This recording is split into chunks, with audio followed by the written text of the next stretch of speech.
Hey guys, welcome to Mechanical Advantage. I'm Kerry. This is the weekend wrap-up on all the projects. I'm here with the GTO that we just towed back from its hibernation in Long Island to Columbus, Ohio. And it's waiting here at Lucor for some brake parts. I decided that since they have a brake lathe and I do not, it's probably better to let them turn the drums and get this car rolling so we're not dragging brakes everywhere. And then we can figure out what to do about the actual brake system later, whether I'm going to upgrade to discs or try to keep it drums. But I cleaned out some of the interior here, and I kind of want to show you how nasty this actually is, because they told me that in order for them to work on the car, I have to clean it a little bit. So I kind of want to show you how gross these seats are from sitting. Beneath this sheepskin cover is actually the original vinyl seat. And you can see it's not in great shape, and all this white powder is actually living stuff. It is quite gross here. You know, this used to be in much better shape, but unfortunately I did not take care of it. Carpet is equally as gross as with living stuff down there, but thankfully they're not asking me to clean the carpet. Dash and everything is just filthy nasty. Oh, and spider webs, like lots of them. But the real crown jewel is on this side here. So you can really see how nasty this is. Oh, that is just gross. So yeah, they don't want their guys breathing in this stuff when they got to move the car inside. You can't smell it, but I just got hit in the face with it.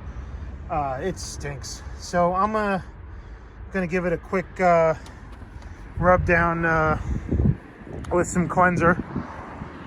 Austin gave me this stuff. I think it's called D-Germ. It's supposed to kill everything. So I'm gonna try it on this and see if I can kill whatever living colony is on these seats right now so their guy can work on the car. Stay tuned. Just wanted to get a picture of like how nasty this door panel is. Like, it is mold ridden beyond belief. It is just, you guys, I mean, if we had smell-o-vision, if a picture could smell, this would be, you guys would be running to vomit right now. It's so gross. Well, Austin did not lie. This is the panel after just a quick wipe down. And it doesn't look like new, I can tell you that much. But it doesn't smell nearly as bad. And there's no spores on it that are gonna take over your body like, what is it, Revenge of the Body Snatchers or Attack of the Body Snatchers? That old movie where there's spores and the guy screams at the end. But yeah, it's 100,000 times better than it was. I don't think anybody's going to contract something nasty from it. Seat came out really good too. Not a lot of gross stuff on it. I even did the steering wheel. There were spores on top of the spokes here of the steering wheel. It was just nasty. And I did the top of the dash. You can see the filth line, and then here's the rest of the top of the dash. And some of the gauges, these, I did the left two, but the right two are still filthy nasty. So, and the bottom of the dash. So I'll keep cleaning it, and I do want to do a video at some point of me cleaning this whole car, just to show you that a lot of its ugliness is just being really dirty for a really long time. I mean, there's some trash in the car. It's just kind of gross. But yeah, you can see the growth line on the body from where it was sitting in my parents' driveway, and the growth line on the wheels too. So I figure a good trip to the power washer will make a huge difference. In other news, I got my license plate today. There it is. I couldn't believe that this was available either, but I have it now for my GTO. So hooray to me. While we're waiting on parts and work to happen on the GTO, I thought it might be fun to go through some of the parts I have in my garage right now. Just some things that will help me restore the car. I think there's some interesting little finds in here, so let's sort of dig in and see what we got. So this is the blue dashboard out of that purple car. If you've heard me talk about in my previous video, I cut up a car to salvage the quarter panels. It's actually, there's the back of the car, and you can see the taillight panel. It was a real GTO, but it had been cut into a race car at one point. It had no floors in it, and it just wasn't in particularly good shape. But it had a weird color combination because the door jambs showed that it was an original plum mist purple car, but the dashboard that was in it when I cut it up was this blue dash. Now, it is entirely possible somebody swapped the dash, but somehow I doubt it, though, because there was like traces of blue paint all over the interior too, and then somebody had painted it white and they had put like fake wood grain all over it, so it was really interesting. It looks like the car may have had 92,000 miles. Nothing particularly special. It's not a gauge cluster car. In fact, the block-off plate for it here is missing, but I feel like there's some things I can salvage out of this. There's a good heater box right here, some good wiring. The fuse block is with it. Over here we have the tail panel that I cut out. Well, I didn't cut it out. Previous owner cut it out of another GTO. This was at a time when you couldn't get reproduction tail panels. You can get them now, so I'm kind of debating whether I want to throw this out and get one of the new ones. It was cut at the seams pretty well here, as you can see, but one of the areas here has like a few extra cuts, which makes me a little nervous, and they didn't get the whole section right here. They actually cut it off there, so I'm not sure if I'm going to use this or not. I haven't figured it out yet. When it comes time to do the tail panel, I'll figure that out. As you can see, I'm still unloading stuff from the car too, but this one's particularly interesting. This is a dash panel I saved. Why it's interesting is that this is not a gauge cluster car either, but this car has the Pontiac Rally clock, right? And I don't know if this is working right now. Probably not. I may have to have this rebuilt. I don't remember what it took to work, but it's interesting because it is. What's interesting about the Rally clock is that you can use it to actually time things. You can set a time trial. So it's a lot of fun to play with. I haven't figured out what the gauge setup would be in my car, whether I'm going to put a tachometer in the dead plate space that's here, or whether I'm going to put this Rally clock in the car and put a hood tack on the hood, because I do have a factory hood tack lying around here somewhere. Something else that's interesting is this actually had the upgraded stereo option, and you could switch the speakers front to rear. So here are the switches to do that. I may find a new repurpose for that at some point. And the car that this dash came out of, it also had rear defrost, high and low. So there's the switch for that. My car does not have a defroster, but I would like to put one in. So what's interesting is every GTO I've ever run into has the radio sections cut out. I don't know why. Well, I do know why. They did this to fit their aftermarket radios that didn't have exactly quite the same spacing. That other dash has it cut out. This dash has it cut out. The dash in my car has it cut out because I had a Realistic radio in it when I got it. Realistic being the Radio Shack brand. Something else that's interesting is, these dashes actually have chrome trim. So what they did, and they're plastic. So what they did is they chromed the whole dash first, and then they would paint the color over it. And I've seen some people strip this back down to the plastic chrome, and then they have a whole chrome GTO dash. So it is really interesting as a look. I'm not into the look, but yeah, I just thought it was something neat. So this one also has its fuse box here, and you can really see like what the fuse boxes look for this car. I don't think this fuse box is any good, but I don't know. We'll figure it out. Piled under some stuff here, and of course leaning in my garage, having the broom and shovel leaning on it for right now because we're out of space. So this is something interesting we unearthed when we were pulling out all the GTO parts. This is my father's 1963 Dart cart. And Dart carts, let's see if I can get it. There we go. Dart carts were actually made not too far from where I live now in Ohio, and they were made in Mansfield, Ohio. And they were the premier racing karts of the era. My father bought this to do a kart racing in the 60s, and it has kind of a unique engine setup. These are McCulloch chainsaw engines. I don't even think they make them anymore. But this one, being a two-stroke single, has 3 carburetors.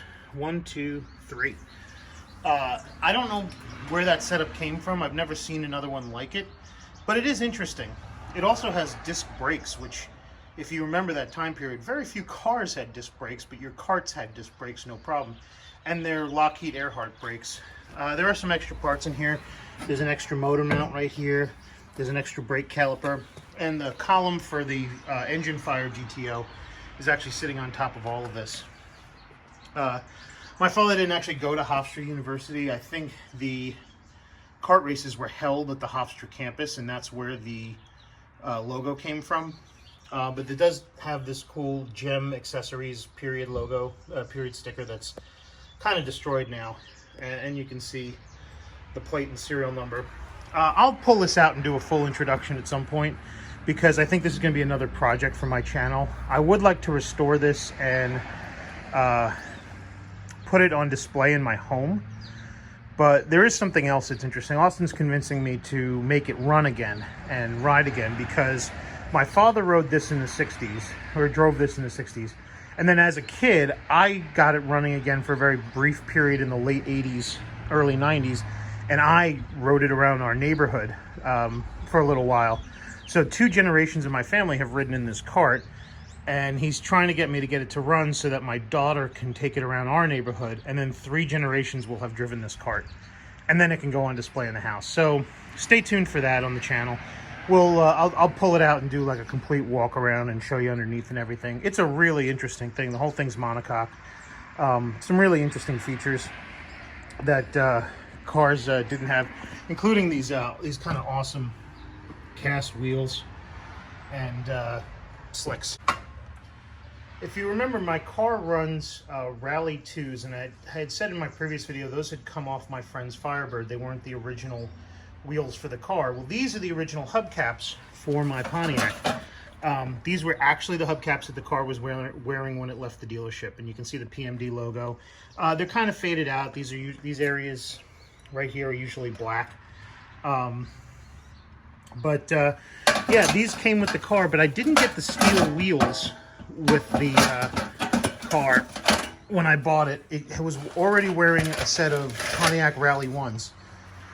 I did find another set of steel wheels later for those hubcaps, but I just can't stand the way they look. I don't know.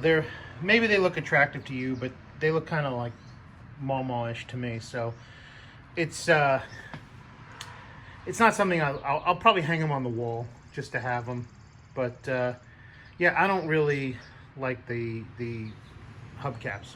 So most of these tubs are filled with GTO parts, and these gray ones, if you watch the video, we were excavating underneath my parents' house for all the GTO parts. That's where they ended up. They ended up in these gray tubs. But these 2 clear tubs, and I actually have 2 more that I left at my parents' house that I'll have to go back for. These are tubs that I filled years ago, and they have more interesting stuff in them. So I thought it'd be fun to just unpack them right now and see what's in. Here on top, we have a spare gas tank for the go-kart that you just saw. I don't think this one was ever used. It just sat on a shelf. But man, the chrome on it's pretty terrible. So I may have to sandblast that and paint it. So let's see what's in here. Okay, so first thing we got is a set of Felpro gaskets for something. I'm not entirely sure what. Here are some very nice fresh rubber trim pieces. Here's a fresh water pump gasket. If you own a Pontiac, you need one of these because you end up carrying into the water pump quite often. Thermostat, actually empty box for a thermostat, which is weird. So these are interesting. These are exactly as they look. They are original General Motors parts. I don't know if they're 90s reproduction parts or if they're original to the 60s parts. I doubt they're original 60s. The box looks too new. But here's a brand new window crank, you know. These might be the GTO emblems. Let's see. Yeah, this says emblem. So this will be the, oh yeah, this is the emblem that goes on the trim piece, the stainless trim piece that goes below the door, you know. And what's interesting is it still says 6.5 liter. The original 389s were 6.5 liters. This 400 was a 6.6 liter, but they just kept reusing the emblem all the way into 68. So I don't think they updated the GTO's liter emblem until much later. But here's a brand new one, and that's correct for 65 and 66. 65 had it mounted higher up on the fender. 67 had it much lower on the rocker panel. And here's a second one. There's the other side. This is plate. I don't know what plate means. We will find out. So this is, it's tough to do this one-handed. This is the actual quarter panel GTO emblem, brand new in the box. Neat stuff. I'm thankful that as a kid I didn't take these out and like hang them on my wall or something, because I did that with a lot of emblems at one point. When I was still living at my parents' house, I had taken their garage, and every car emblem I ever collected I pressed into the wall, and it would hang there. It was quite awesome, but then they had the garage painted and all that stuff got taken down. Here's two more quarter panel emblems. We don't need to take them out, I just showed you one. Here's an original Delco filter. Here's another Delco filter. I don't know if that's used or not. Some Napa. Oh, here's trunk decals for the trunk. When I repaint it, I'll replace the decals. Here's some more. Here's a brand new tank cap from AC Delco. This is a Napa horn relay. Some good stuff in there. I think this is just a backing plate for something. But here's something else I'll show you. Because I got these with the car, and the car's wearing its original. Here's the thermostat that's outside of its box. So I'll put that back. There's an autometer. Well, there's an autometer temperature gauge, and somebody gave me this oil pressure gauge to match it, and I never put it on, which is a shame. I should really have an oil pressure gauge in there. What's in this small one here? Oh, this is the speedometer gear for the transmission. And then when I changed gear ratios, the car I think was originally a 323 rear car, and it now has 355. So I had to change the gear ratio. This, I don't know, wheel cylinder. Here's a brand new wheel cylinder for the brakes. And I think there's another one in there. Oh, this is interesting. So I was looking for this. I haven't found it in a while. Here's another shift knob. I had it on the GTO for a while. It was on my Jeep for a while. This is actually a old Model T style marbled shift knob. And this is another one of those that I got from Mustache John at the Englishtown swap meet in the 90s. I put a link in one of my other posts to his eBay store. He's still around. He's still kicking. He's still making these. And they're really cool. They just screw on to your shifter. I like the way this felt, but when he made me the GTO knob with the emblem in the top of it, I couldn't resist putting that on. Something else that's cool that's in here, these are,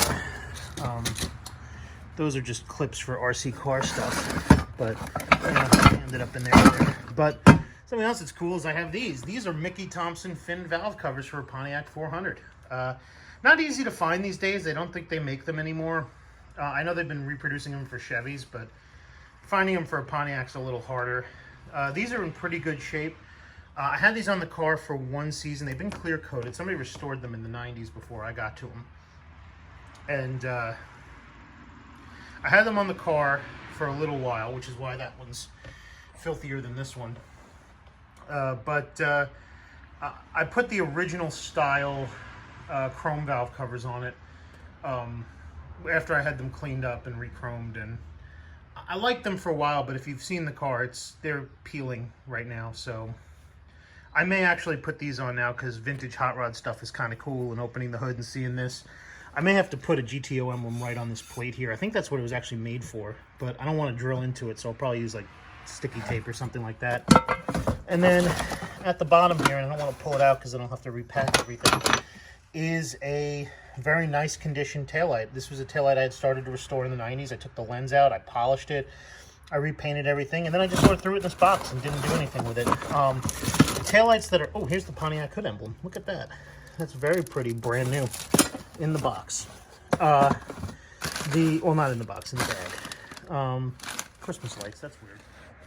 Yeah, so the taillights that are actually on my car are siliconed in, and one of the reasons is because Pontiac GTOs are notorious for rotting out the panel that holds in the taillights, and then they get water in your trunk. They get water in them, and your trunk fills with water. So somebody had siliconed the taillights that are on my car in place right now, so water wouldn't get in the trunk. So I restored these for when I was going to put the tail panel back in, and since I've never welded in the new tail panel, these never got put on the car. I think there's another one in another box, but we'll take a look what's in the other box next. So this box is just generically marked GTO, and I have no idea what's in it because it's been so long since I've looked in it. Oh, so here's that other taillight that I had started to restore. Here is the original air cleaner to the car. This is the factory air clean. This is not an aftermarket part. All GTOs came with this chrome pancake air cleaner with these vents. This thing really chokes everything down. It's kind of miserable. So I don't like running it. I run a large K&N filter on the car. But it's nice to have, you know, and it's in good condition. Here's that other GTO taillight that I found at a swap meet. You saw me restore the other one. I don't think I got around to restoring this one, which is why it's in the box. But it still has the price on it for what I paid for it right there for the pair. Pontiac owner's manuals. Now I have the original protector plate to my car. This is another protector plate, but I don't know what car this is to. And this was sold to a completely different dealer. And this is 237, so this is a Le Mans car. What's interesting is I think the original owner lived in Port Washington, New York, which is the town over from where my parents live on Long Island. And here's another owner's manual. So I have a couple of these. They're very cool. It's fun to keep them around. Here is another original service manual. This is probably my very first one. I've owned 3 of these. I think I gave one away. Yeah, this is the one I actually used on the car in the 90s. And it is well loved, as you can see. Here's a book somebody gave to me on the restoration guide, how to restore your Pontiac GTO. I think I was using this to restore the car as well. And let's see what's in here. Oh, this is cool. So somebody gave me one of these a long time ago. And this is the assembly line manual. They make reproductions of this now, but this is what the assembly line workers would use or reference when they were putting the car together. They're not in the greatest, this one's not in the greatest of shape, but it does tell you where everything goes and what the part number is for certain things, you know. So you can actually, if you know what the part number is, you can look it up, although I doubt, you know, Pontiac being defunct, I doubt GM supports any of these parts anymore. But you can really get in close here and see, you know, here's the part number up top and then the description of it. And same thing here. And it's for the entire car. I thought this would be a good reference for putting the car together if I ever took it fully apart. But as you can see, it's like really faded in some areas. And I think that was a product of how it was photocopied. This wasn't exactly like high-tech scans back in the day. They just sort of found somebody's old manual and copied it. And whoever copied it, you know, didn't do a super great job. But yeah, some of these pages are great though. Look at this one. This is really vivid. So yeah, it's good to have this reference material. This stuff is not on the internet. I think you can buy a copy of this from Ames. So hopefully you've enjoyed this tour of my overstuffed garage, and some of the other stuff while you're waiting on actual cool GTO content. I know picking through parts isn't that cool, but I'm doing the best I can, you know? We'll have more content next week. I'm going to put up some of the VW motorcycle stuff because I want to see how you guys react to it and whether you like it or not. I think it's going to be fun. I've been shooting video for it for a year. I've just, you know, never had the time to edit it. And now that I'm starting to get some time back, I'm going to edit it and put it up. So we'll see how you react to that.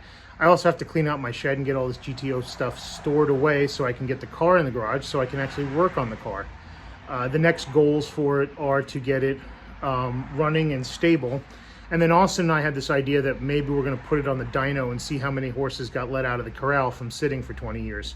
I have a dyno sheet somewhere around here, and when I find it, I'll post it up, of the car making 350 horsepower at the rear wheels, which is pretty stout for a car that actually had the lower compression on. So I want to see what it's making at the rear wheels now, and then whether we can get back to that number. So that'll be fun. Anyway, stay tuned, and thank you for joining me on this journey.